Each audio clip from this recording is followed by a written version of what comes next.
Go. Man, I'm going to be honest. Davis was supposed to be here tonight, and then he called me yesterday morning and said he had a 103.5 temperature. So he's okay, but you're stuck with me, which is okay because I'm happy to be here. And man, I was just sitting over there thinking, I never get tired of listening and watching you guys experience and worship God.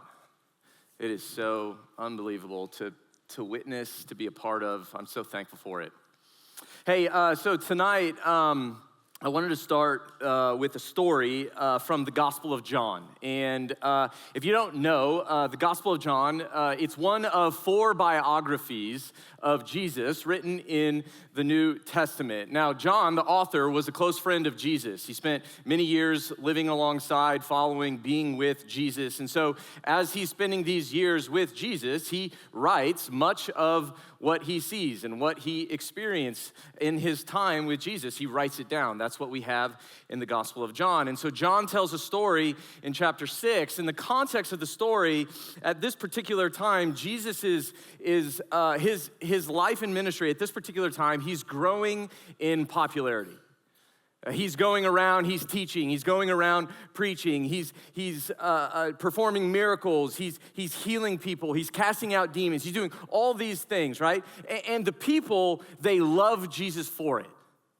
They love him for it. They can't get enough. And so more and more people follow Jesus as he does more and more things like this until something happens. And that thing that happens is Jesus starts teaching something different. Or maybe not different, he just starts to expand what he's been teaching all along. And that thing that he starts to expand is the reality of who he is. And so he teaches and calls himself the bread of life. He says, I'm God, I am the way to life. And you know what happens? The people that were so excited to follow Jesus, so excited to see his miracles, so excited to see his healing, so excited to hear and be a part of these sermons, all of a sudden, they're not so interested anymore. That love that they had for Jesus, it starts to dissipate. In fact, this is what they say, John 6:60. They said, this teaching is hard. Who can accept it? Now, here's the thing. It wasn't so hard to understand, right? Like, they knew what Jesus was saying. They said, this teaching is hard. Who can accept it? It wasn't hard to understand. It was hard to accept. See, there's a difference, isn't there? Understanding, it doesn't mean accepting. And so what happens? Well, just a few verses later, it says, from this time, many of these disciples, they turned back and they no longer followed him. This teaching is hard, Jesus. Who can accept this kind of teaching? And so they leave. They walk away. Jesus, this isn't what we want. This isn't, we didn't want you to challenge our beliefs. We didn't want you to challenge our assumptions. We didn't want you to tell us how to live. It didn't fit their framework for who Jesus was. And so they left. No thanks, Jesus. The story doesn't end there because as the story continues, Jesus, he goes from seeing these disciples, this group of followers, and he turns to a different group. He turns to the 12 disciples. These are his closest friends, his closest disciples. Disciples is just a word that means follower. So he turns to a closer group of disciples, and he has a question for them. And if you've been tracking with the story of the disciples, it kind of strikes you as odd, like Jesus is asking a question he knows the answer to, but I don't know if he is totally sure how they're going to answer. Because he sees these people walk away after he does this teaching, and he turns to his closest friends, and he says, what about you guys? Are you going to leave too? Do you want to go? In other words, I think what Jesus is saying to them, and these are his closest friends, he's saying, guys, are you sure this is really what you want? Like, are you sure that this is what you really want? Now, here's the thing. I don't think Jesus is trying to scare them away. I don't think Jesus is saying, dude, get out while you can. No, I think what he's doing is he's adjusting their expectations.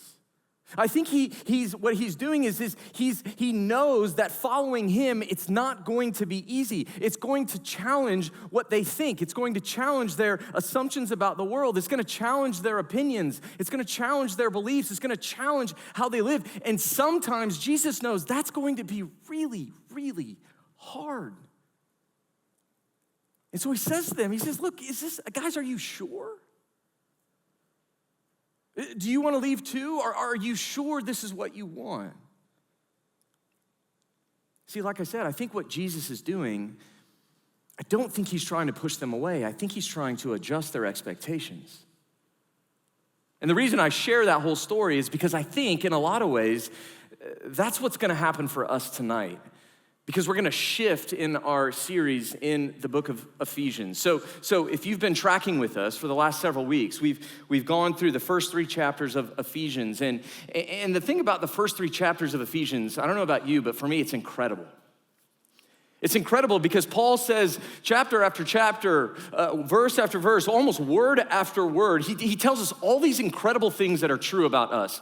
He tells us all these incredible things that aren't just true about us, but they're true about us because of who? Because of Jesus. Things like we're chosen, we're adopted, we're redeemed by his blood, we're forgiven, we receive an inheritance.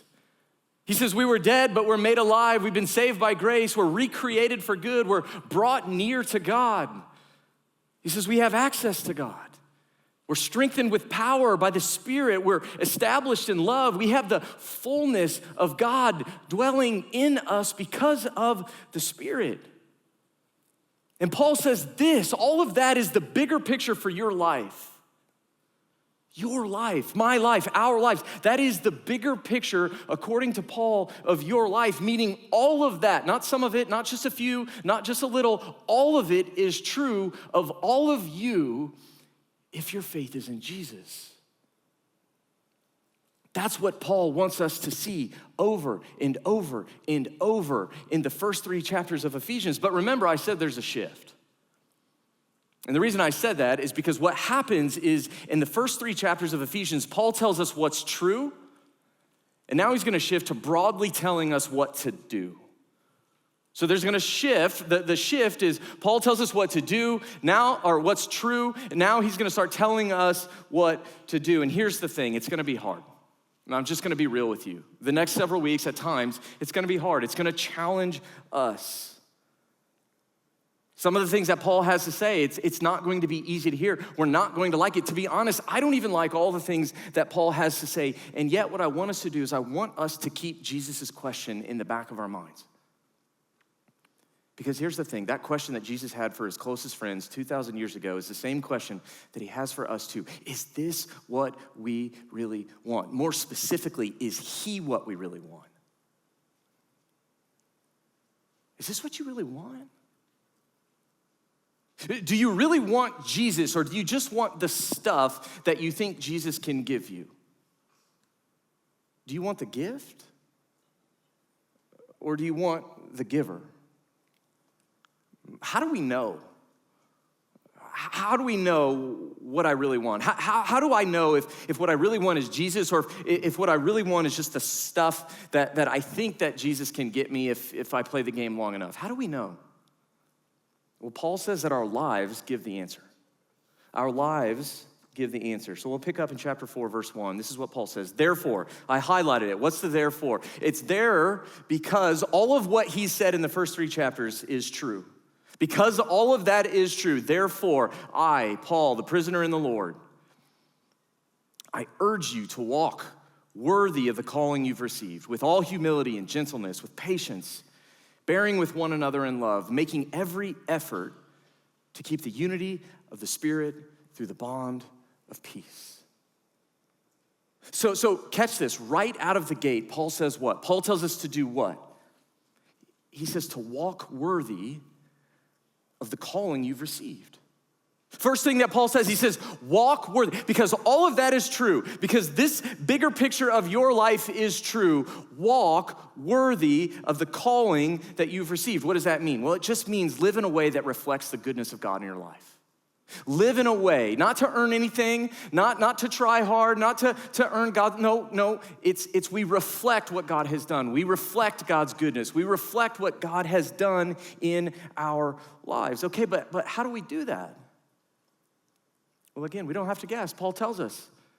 He says, this is how we walk worthy of the calling that we've received. We walk with humility and gentleness, with patience, bearing with one another in love.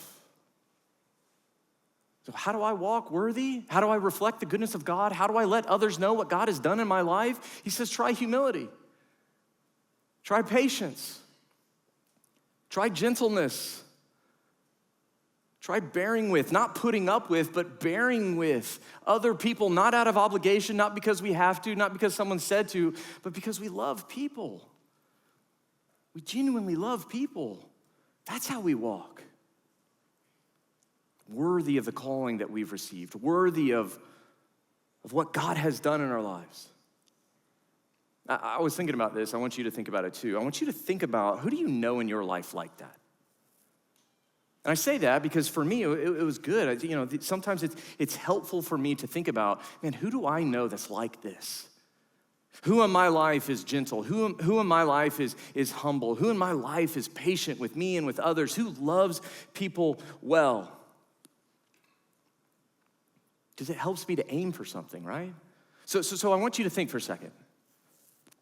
Who in your life, who do you know right now that's humble? Who do you know right now that man, that person's really patient? That person's really gentle. Man, that person loves other people, not just the people that are easy to love, but loves everybody really well. Who do you know in your life like that? Okay, now I want to ask you a different question. And it's a harder question. Who thought of you when I asked that question? When I asked, who do you know that's humble? Who do you know that's gentle? Who do you know that's patient? Who do you know that bears with one another in love? Who thought of you? It's a hard question, isn't it? It's hard for me too. And I'm not trying to shame you. I'm asking that question because I think every once in a while, it's healthy for us to just take an honest assessment of our lives, right? Are these things true of me? Now, I'll be the first to admit that humility, gentleness, patience, I mean, if my wife were up here, she'd be like, not so much, right? Like, the people that know me best know that these things don't come natural to me. But that doesn't mean that I'm off the hook, right? Because these things are not optional.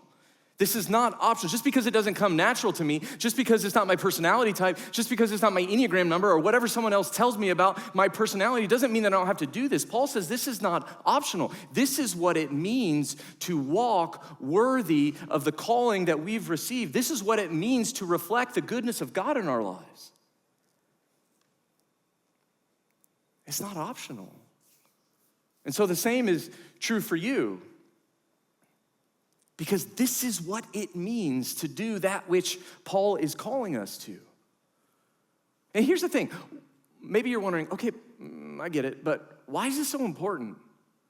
Why does this matter? Well, he says this. He says, because it's the way that we keep unity. He says we do all those things. We walk worthy. We reflect the goodness of God in our lives. We're humble and gentle and patient, and we bear with one another in love. Why? Because it keeps the unity. See, the Spirit creates unity amongst believers. We don't create unity. We get to keep unity. Another way of translating this word keep is maintain. And so what Paul is saying that we are to do is we as believers, we are to work for, we are to fight for, we have to develop and grow and keep unity. Unity. John Mark Comer, you've heard us talk about John Mark Comer.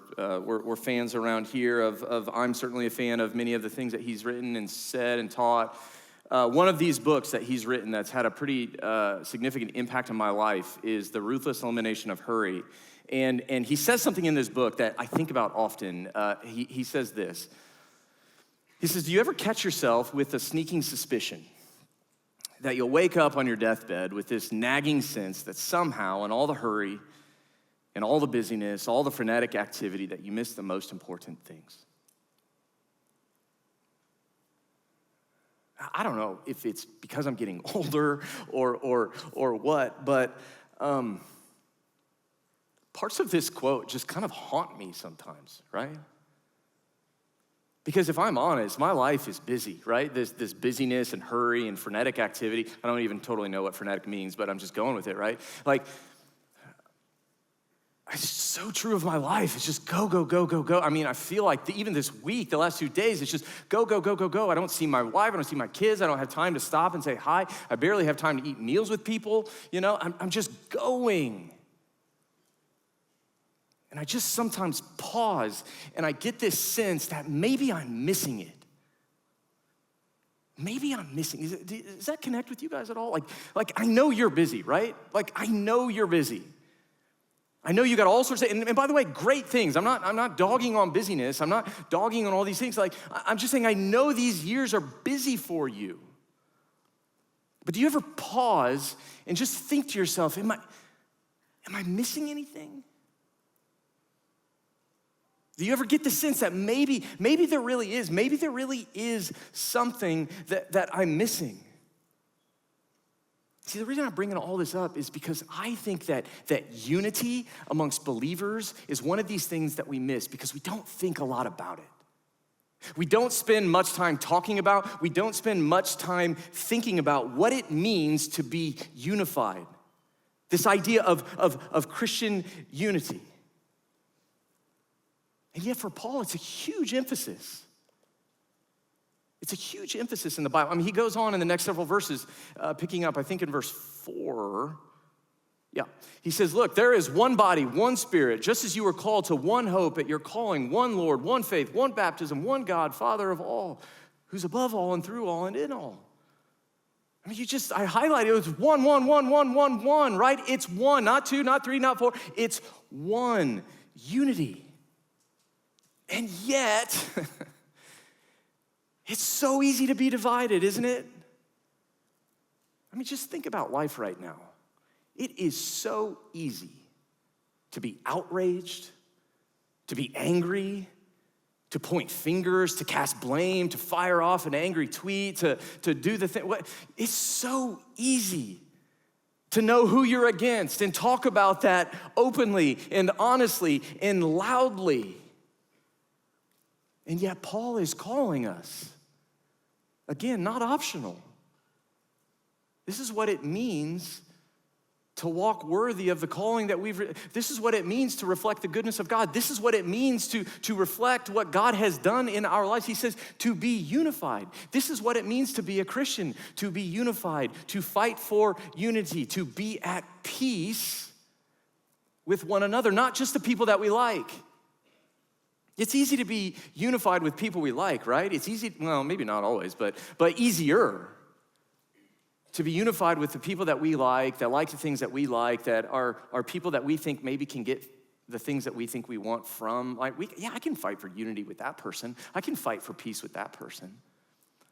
But what about the person that's really hard to love? What about the person that's not so easy to be at peace? Like, no, that person, it's a lot harder. Paul is calling us to be humble and patient and gentle and loving, because when we aren't those things, it gets in the way of our unity. It steals peace with other people. If you're proud, if I'm proud, if we're harsh, if we're unloving, then we aren't unified. You can't be harsh and unified. You can't be unloving and at peace, right? Paul says back in verse 3, he says to make every effort. Not a little bit of effort, not some effort, not when you're having a great day effort, not when your readiness score effort is high. No, he says make every effort to keep the unity of the Spirit through the bond of peace. So I think this naturally raises a question, at least it did for me, is that us? If you're a believer, is this true of your life? Not broadly, like right now. Is this true for you? So maybe there's someone that you need to go and talk to. And I don't know, maybe it's a little uncomfortable because, to be honest, that person's in this room right now. But that's what it looks like, to make every effort to keep the unity of the Spirit through the bond of peace. Maybe you're the one that's caused the disunity. It's one thing to say, man, it's their fault, but what about when it's our fault? Maybe sometimes we're the cause. Maybe you're the cause. Maybe you need to go to that person and say, you know what? And just be honest. Maybe you've said something or done something lately that's caused a lack of peace. Have you confessed that? Maybe you just need to spend time with God, being real, confessing your pride, confessing your harshness, confessing your lack of patience, confessing the way that you fail to love other people, and not just confessing, but asking that the Spirit of God would be at work in you to produce change and transformation in your life. See, Paul says, make every effort. The question is, how much effort are you and I willing to make? I want you to seriously wrestle with that. Remember, I said sometimes this stuff is going to be hard. This is uncomfortable, I know. I wish Davis had to say it to you. Right? But how much effort are we willing to make to be unified, to be at peace with other people, other believers? Now, I know it's hard. I know it's uncomfortable. I know it's uncomfortable.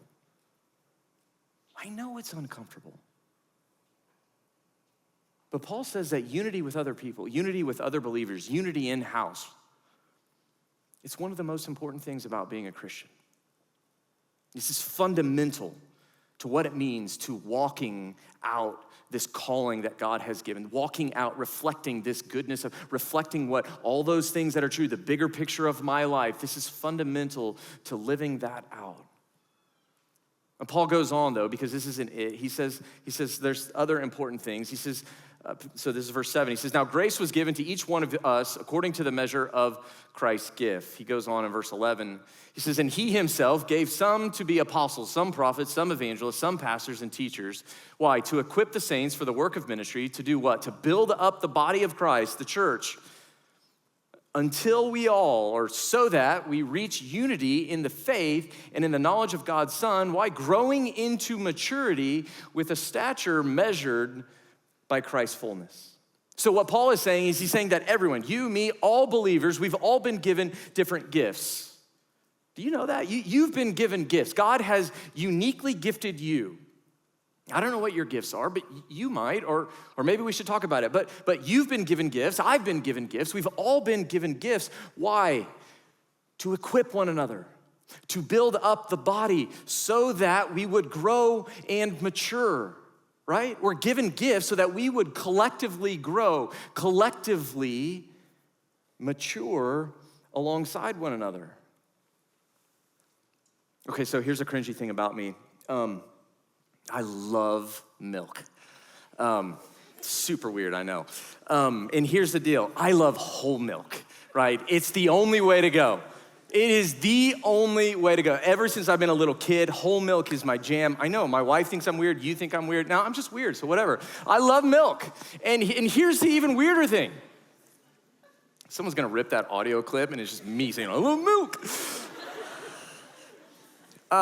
Even weirder, my favorite, you know what my favorite time, one of my favorite times to drink milk is? The middle of the night, man. Just a chug from the jug in the middle of the night. I'm in my happy place, right? What the heck is this dude talking about right now? So I'm telling you this story because recently I did this. I chose joy and I got up in the middle of the night. I couldn't sleep because I'm getting old and I said, I want some milk. So I walk down the stairs. I didn't put my glasses on. I can't really see at night. All the lights are off, obviously. So I walk down the stairs. I kind of groggily stumble. Groggily is not a word, but you get the point, right? Go into my kitchen, pull the thing open. It's a little lighter than normal. I don't know why. Usually the milk jug's full. My wife knows I need milk, so she buys more. This kind of light, whatever. Just, yeah, what was in that? I didn't realize how old that milk was. And I'll spare you the details, but what came out isn't what it looked like coming in, and I think maybe some other things landed on the floor as well. Why did you tell that story, Kyle? Because here's the thing, not everything gets better with age. Not everything, I want you to think about this for a second because it's gonna connect to what Paul's saying. Not everything gets better with age. Because I'm saying that because Paul is saying that maturity in our faith, it's not a given just because you're getting older. You are not growing in your relationship with Jesus just because you are getting older. Now, I suppose on the one hand, that's a pretty obvious statement, but I think that a lot of us, and this was true for me for a really long time, I thought just because I'm getting older, I must be getting wiser. Just because I'm getting older must mean that I'm getting mature. Just because I'm getting older, I've been a Christian for a long time, 14 years old, I came to know Jesus and love Jesus. I must be getting more and more mature. But here's the thing, I think sometimes a lot of us get stuck because we stop working at growing. We stop working at maturing. But Paul is saying, no, maturity is something that we have to work at. We have to grow in.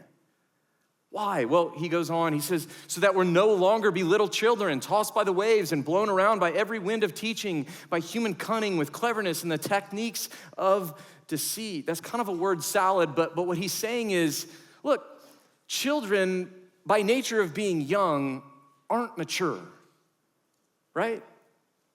They're easily deceived. I mean, that's just kind of part of the deal.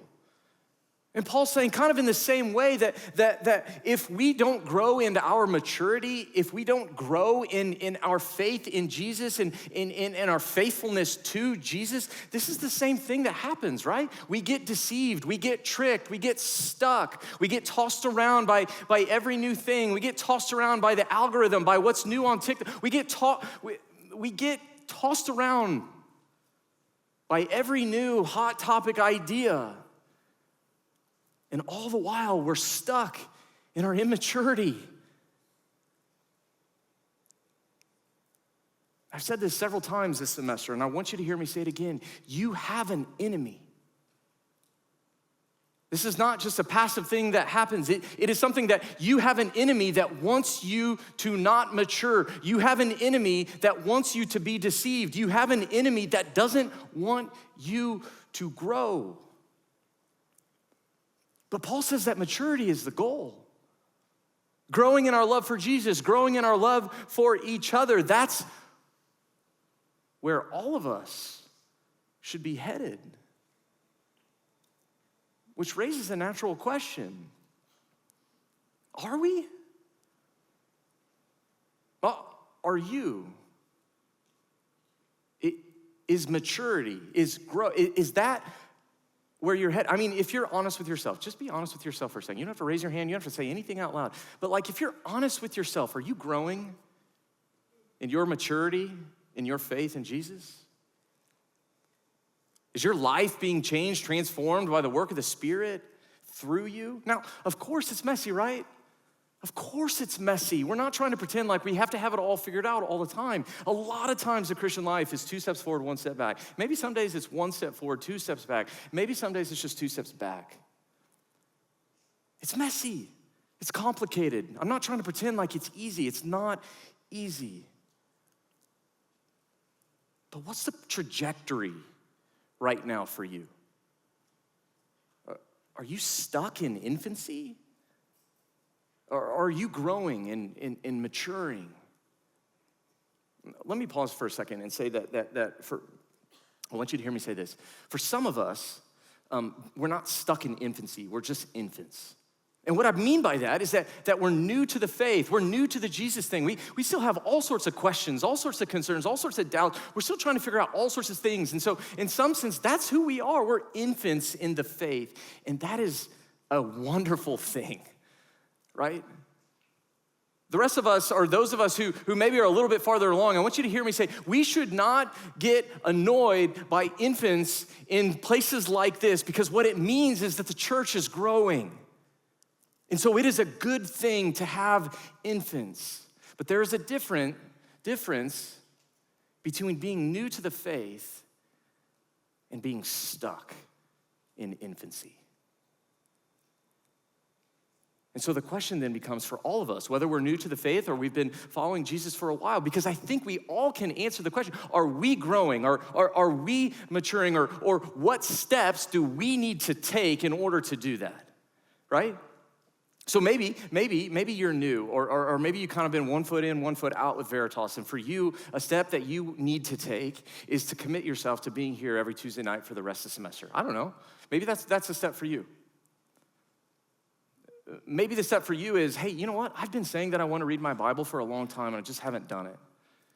And so maybe the step for you is, I'm just gonna get back, or I'm gonna get into my Bible somewhat regularly, just a little bit here, every day.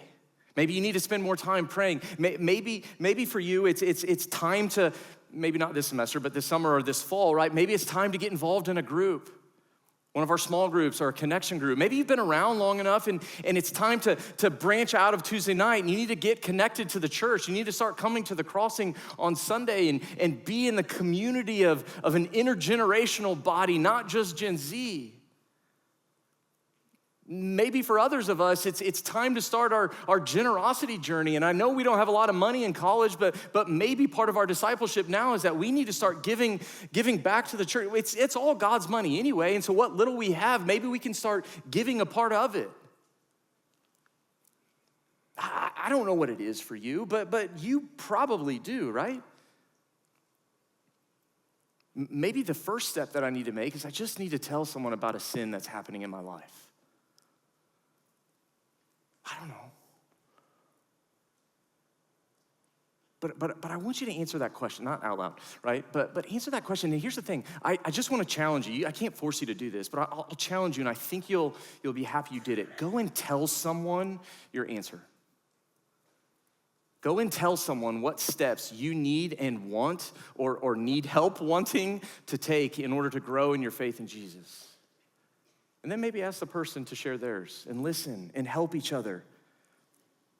Because here's the thing, it takes all of us, right? Here's the thing, you need other people to help you grow, and other people need you.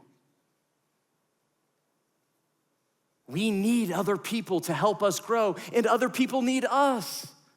Right? This is how Paul says it. He says, but speaking the truth in love, let us grow in every way into him, Jesus, who is the head, Christ. From him, the whole body, fitted and knitted together by every supporting ligament, promotes growth of the body for building itself up in love by the proper working of each individual part. You see what he's saying here? Everybody has a part to play. This is a picture of Josh Allen. If you don't know who Josh Allen is, might feel like I'm picking on the Buffalo Bills this semester. I'm not. As far as I know, Josh Allen's a great guy. Don't know him, but seems like a nice guy. And if you have no idea who he is, he's quarterback for the Buffalo Bills. This past season, he won the NFL MVP. So he's the NFL's most valuable player.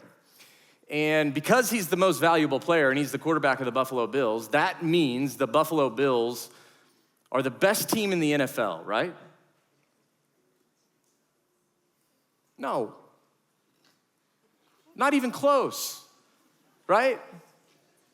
Yeah, I get it's funny, but I'm not trying to really be that funny. I'm just saying not even close, right? We all know that's not how it works. Having the best player is not the point. It's having a group of people.